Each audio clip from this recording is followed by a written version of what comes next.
Shalom Bachak, que le bon Dieu vous protège, vous donne la santé. Ce cours de Torah, c'est à la mémoire de Alav Shalom, David Bezouiza Soufir, que Dieu repose son âme en paix, que ce soir, c'est le Hezger ce soir, c'est 7 jours ce soir, et que Akadosh Baruch Hu donne à toute sa famille, Bracha, Betzlaha, Begut Agouf, Kener Tzor, Be'etzat Hashem, et qu'il y aura, Hachem il fera que il va ressusciter une fois que Mashiach il va venir à Melkeratson. Mes amis, la paracha de cette semaine, c'est la paracha de Noah.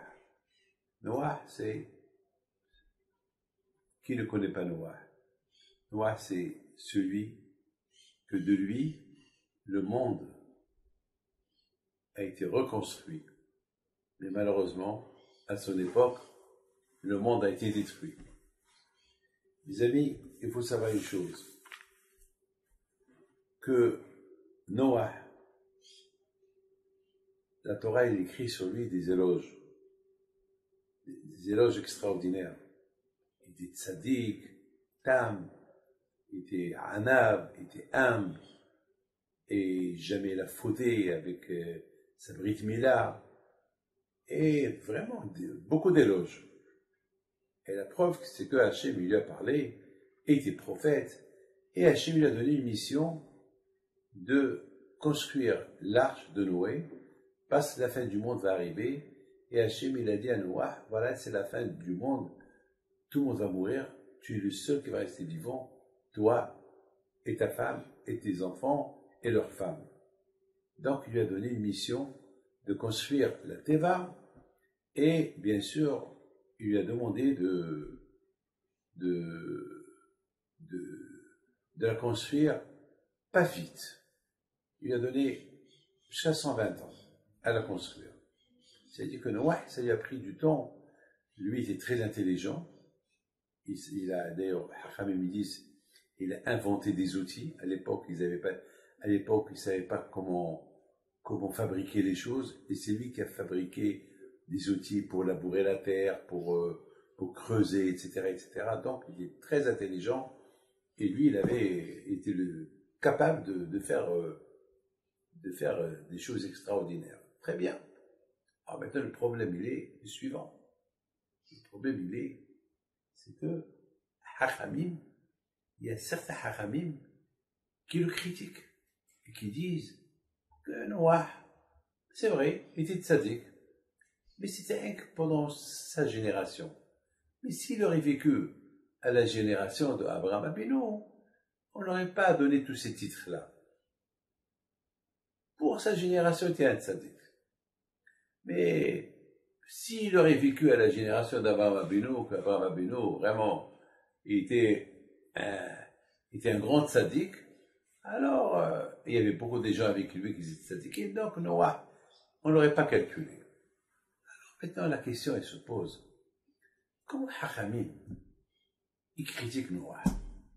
Et pourtant, la Torah, elle nous dit que Noah est un tzaddik.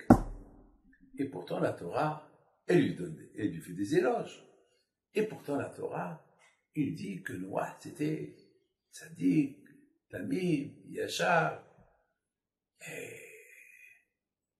Et à une époque, tout le monde était des Rechaim. Tout le monde était des Rechaim. Le seul qui était tzaddik, c'est Noah. Alors, comme Hachamim est vieil, et qu'est-ce qu'on s'en fout s'il va vivre à l'époque d'Abraham, qu'on ne va pas le calculer. Mais maintenant, maintenant, il est tzaddik. Alors pourquoi tu le critiques? S'il était une autre génération, on ne l'aurait pas calculé. Mais on s'en fout d'une autre génération. Parlons de la génération maintenant. Maintenant, il est tzaddik ou il n'est pas tzaddik? Il est tzaddik. Alors, c'est tout.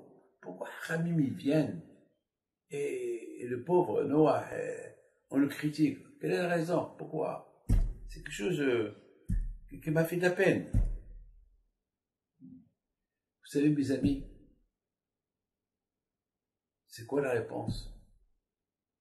Quelqu'un qui a des forces pour arriver à être quelqu'un de bien, et après il stagne On lui reproche, pourquoi tu n'as pas fait mieux?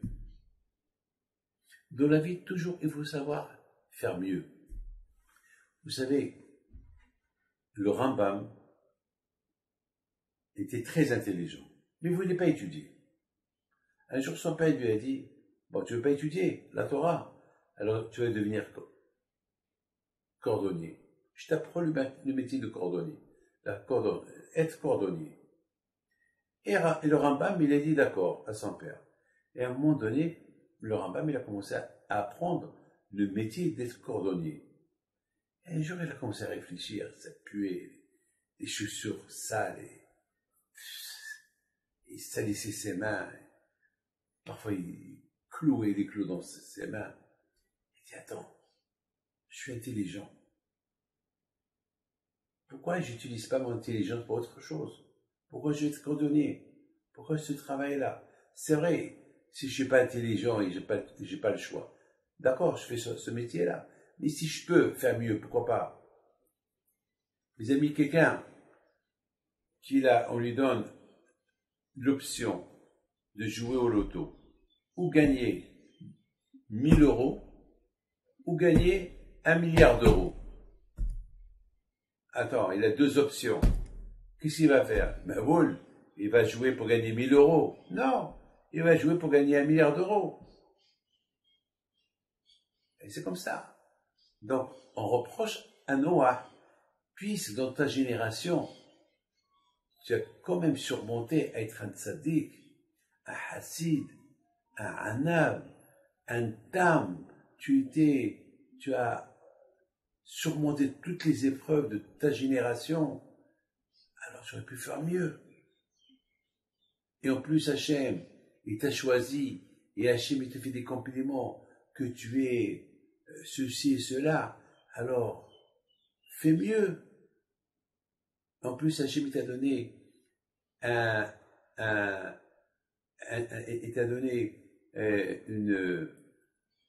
un travail à faire, de construire la Teva, pour que les gens, ils voient que tu es en train de construire la Teva, ils vont te poser des questions. Pourquoi tu fais ça? Et tu vas leur dire que Hachem va détruire le monde. Alors, utilise ta force. Tu as eu la chance que tu as inventé des outils avec tes mains. Donc, tu as aussi la force de parler, tu as la force de la parole. Tu peux aussi les convaincre. Et c'est ça, mes amis, la différence entre Noah et Abraham. Au moment qu'Abraham il a vu qu'il avait une capacité pour influencer un monde qui était idolâtre, eh bien, il a utilisé sa force. Et non seulement qu'il a utilisé sa force, mais il a été d'un endroit à l'autre. Il criait partout, il n'y a que Hachem. Il a aussi développé des idées comment faire approcher les gens vers Hachem. En dépensant de l'argent, il les invite, il leur fait des repas, il leur fait des soirées, il leur apporte des chanteurs qui vont leur chanter. Il va leur dire, allez, lavez-vous les mains pour le bon Dieu. Et il commence après, pendant qu'ils étaient en train de manger, il leur parlait du bon Dieu. Et c'est comme ça qu'il a ramené beaucoup de gens dans la Teshuvah, vers Hachem. Noah, t'es capable. Tu peux toi aussi faire comme ça. Étant donné que Hachem, il t'a choisi, il t'a donné une mission, il te dit tu es un tzaddik, et il t'a donné une mission pour construire la Teva, c'est construire la Teva et aussi parler au public et leur dire, toi et tes enfants, il n'était pas tout seul, il y avait ses enfants aussi avec lui, Shem, Ham et Yafet, il y avait aussi leurs femmes, 4 hommes et 4 femmes, alors qu'Abraham Avinu était seul, lui et sa femme, ils ont rendu un monde dans la Teshuvah, et lui, ils sont 4 hommes et 4 femmes, ils auraient pu faire monde de merveille, au moins, même si la fin du monde, elle allait venir, bon, au moins, quelque chose allait se passer. Que dans la Teva, il n'y aura pas que des animaux. Dans la Teva, il y aura aussi d'autres personnes. Quelques personnes avec lui. Non, il n'y avait personne. Hachem aussi, il reproche à Noah. Regarde Noah, combien tu as travaillé pendant 1 an dans la Teva avec les animaux. Tu t'es occupé des animaux pendant 1 an, nuit et jour, toi et tes femmes, toi et ta femme et les femmes de tes enfants. Pourquoi tu n'as pas fait comme ça pour les êtres humains?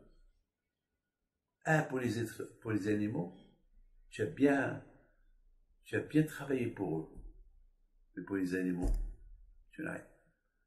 Pour les animaux, pardon, tu as bien travaillé pour qui vivent. Mais pour l'être humain, tu n'as rien fait.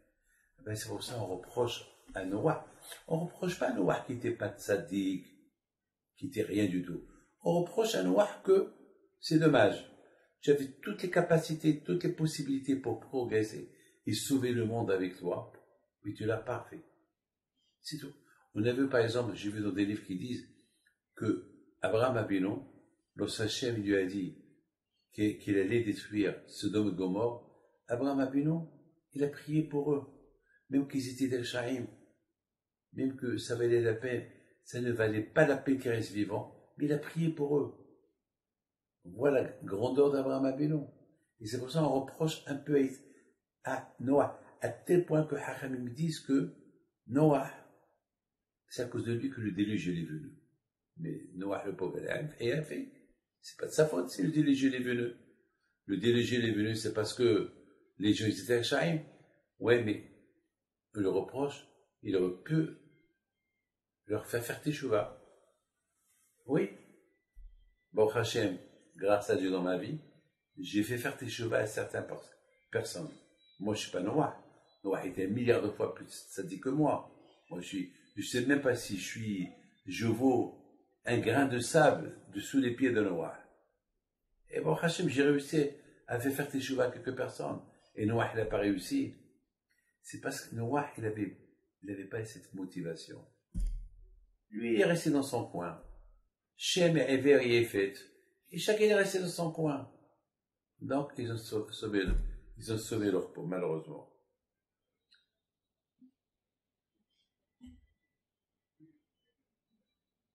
Mes amis, Rami me disent, au moment que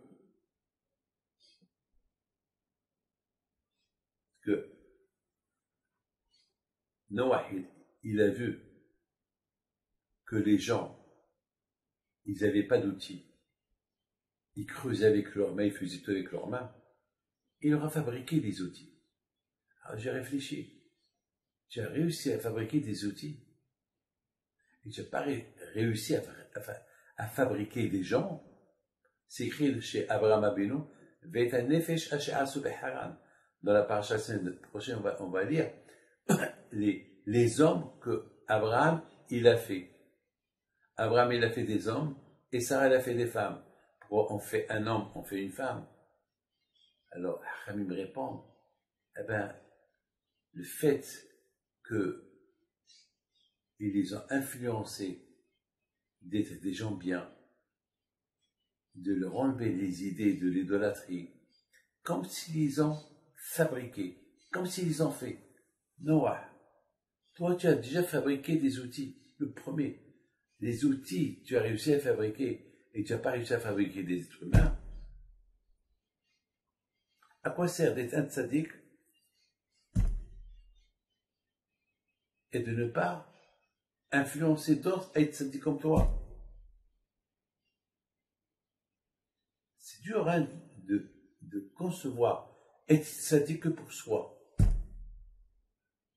Tu es tzaddik pour toi alors, sois tzaddik pour les autres aussi. On est comme toi. Ne me dis pas qu'il n'a pas réussi. Non. Il n'a pas travaillé pour ça. Et c'est la raison pourquoi Hachamim, il le critique un peu. Super. Noah, tu n'as pas réussi à devenir comme eux. Mais pourquoi tu n'as pas réussi à les rendre comme toi? Puis Hachem, il t'aidait pour ne pas tomber dans leur piège. Alors, ils pouvaient aussi t'aider à ce que eux, ils vont tomber dans ton piège. Si tu aurais essayé. Ils auraient été des gens bien. Ne s'agit-il que lorsque Noah est sorti de là, après 1 an, que le monde entier a été détruit,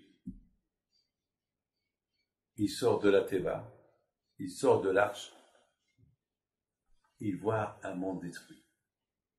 Il a commencé à pleurer. Hachem lui dit, pourquoi tu pleures? Il dit, je pleure parce que c'est pas comme ça que j'ai laissé le monde. J'ai laissé un monde. Et là, je vois des corps accrochés à gauche, à droite. Ça me fait de la peine. Et Hachem lui dit, Adam, j'ai de la peine plus pour toi. Parce que tu aurais pu pleurer comme ça avant. Tu aurais dû avoir de la peine. Parce que je t'avais dit que j'allais détruire le monde. Tu aurais dû prendre sérieusement mes paroles. Et tu n'as pas fait. Tu n'as pas pris mes paroles sérieusement. Dommage. Maintenant tu pleures, maintenant que tout le monde est mort. Tu pleures, c'est trop tard. C'est comme quelqu'un, si on lui dit de jouer le loto, et il ne joue pas, une fois qu'il a gagné le loto, il pleure pourquoi il n'a pas joué. C'est trop tard, j'aurais dû le jouer. Vous savez, à une autre époque, aussi, avec la technologie, avec les réseaux sociaux, Internet et tout ça, malheureusement, c'est pas tout est caché. Et c'est pas facile de tomber, malheureusement. Hier, quelqu'un est venu chez moi, il dit, Rabbi David, chaque fois, je monte et je tombe, je monte et je tombe, je monte. Et il m'a dit, je sais pas quoi faire. J'ai dit, mon fils, regarde-moi. Pense dans ta tête, je vais monter, je vais pas tomber. C'est tout. Pense dans ta tête, je vais monter, je vais pas tomber. Mets ça dans ta tête. Et tu vas voir. Et chaque fois que tu vas tomber, tu vas te rappeler, j'ai promis à Rabbi David, je vais monter, je ne vais pas tomber. C'est un conseil que je lui ai donné. À notre génération, mes amis, celui qui ne tombe pas dans le piège de la mauvaise influence, c'est qu'il a la force d'influencer d'autres personnes dans le bien. Parce que Hachem va l'aider. Noah, si tu n'as pas réussi, c'est pour Hachem, tu n'es pas tombé de l'influence de ta génération, c'est que Hachem est avec toi. Alors, puisque Hachem est avec toi, il va être aussi avec toi pour réussir Be'ezat Hachem, à donner la bonne influence aux autres. Et malheureusement, vers la fin, qu'est-ce qu'on voit? On voit quelque chose de bizarre. Après que le déluge, après que Noah et sa femme et ses enfants et leurs femmes, ils se sont un peu dispersés à gauche et à droite. Première chose que Noah y fait, il a fait une première, il a semé du vin, il a planté des vignes. Et la Torah, elle appelle, Vayahel Noah Isha Adama. Alors que la Torah, elle appelait Ish, Tzadik, il avait un titre de Tzadik, de Tam, humble, Yachar, droit, etc., etc. Maintenant, comment on l'appelle? L'homme de la terre. C'est une dégradation, hein, de Tzadik à être l'homme de la terre. C'est pas que le reproche, parce qu'il a fait pousser des vignes pour boire du vin. Non, ne le reproche pas ça. Mais avant de penser à toi, de penser au vin, pense à ta famille, pense à l'humanité, sois un exemplaire pour eux. Tu es un homme exemplaire, tu es un homme tzaddik, tu parles avec le bon Dieu, tu es un homme que malheureusement tu n'as pas fait grand-chose avant le déluge. Maintenant, au moins, après le déluge, fais quelque chose de bien. Apprends-leur comment servir Hachem. Apprends-leur comment être bien. Mais qu'est-ce qu'il fait Noah? Au lieu de s'adresser à sa famille, à ses enfants, et leur apprendre comment être des gens bien, il pense à lui. Il est un peu déprimé avec tout ce qu'il a vu. Il veut faire du vin. Il commence par il veut fabriquer une fabrication de vin. Mais avant de fabriquer une fabrication de vin, fabrique des êtres humains, comme qu'il a fait Abraham. Ils ont fabriqué des gens. Ils ont changé. Toi, Noah, c'est ce qu'il faut faire. Donc, Noah, tu as fait 2 fautes. Avant la destruction du monde, tu n'as pas fait assez pour l'humanité. Et maintenant, après la destruction du monde, et maintenant, Hachem t'a donné le choix de reconstruire le monde. C'est de ça que tu t'occupes.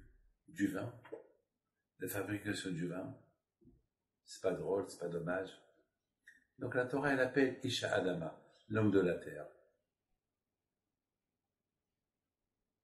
Et je pense que la faute de maintenant, elle est plus grave que la faute d'avant.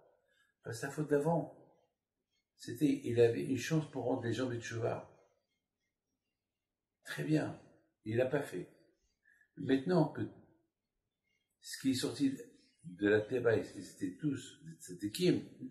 Au contraire, c'est maintenant qu'il faut bien les construire.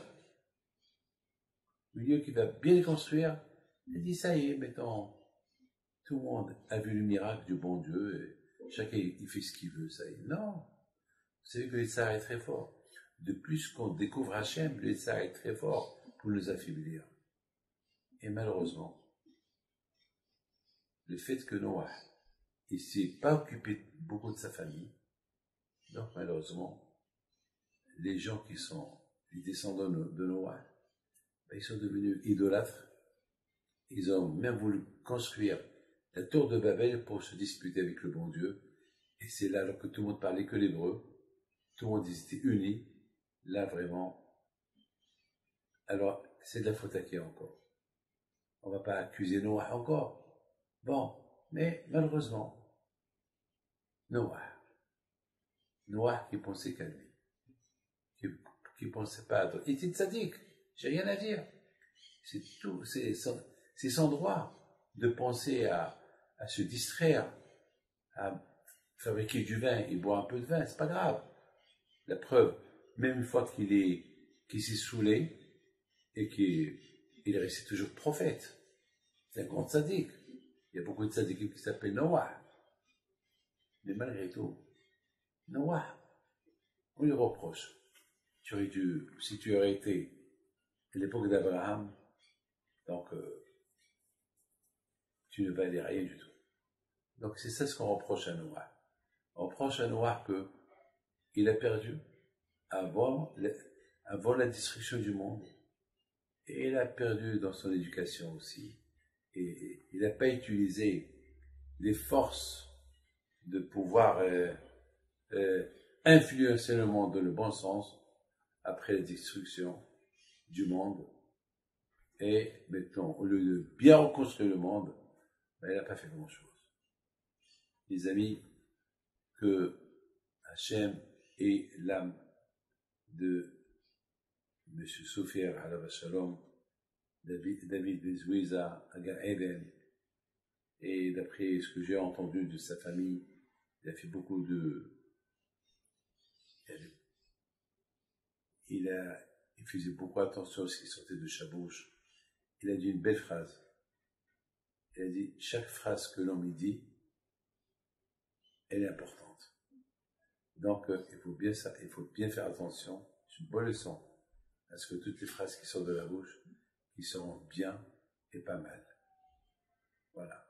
Permettre, parce qu'on le sait bien, parfois d'une seule bouche, d'une seule phrase, bien qu'elle sorte de la bouche, on peut rentrer quelqu'un dans la teshuva.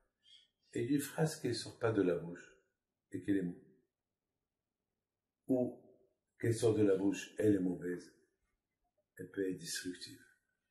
Que Dieu repose son âme en paix. Amen. Merci.